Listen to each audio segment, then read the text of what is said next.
ఎవరి గతి ఎటులున్నదో ఈశ్వరునికెరుక ఎవరికి విధముగా జరుగునో పరమాత్మకెరుక ఎవరి గతి ఎటులున్నదో ఈశ్వరునికెరుక ఎవరికి విధముగా జరుగునో పరమాత్మకెరుక ఎవరి స్థితి ఎటులున్నదో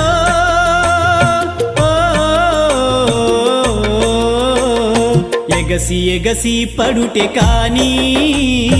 అలవి కాదెవరికైనా హరిహర బ్రహ్మాదులైనా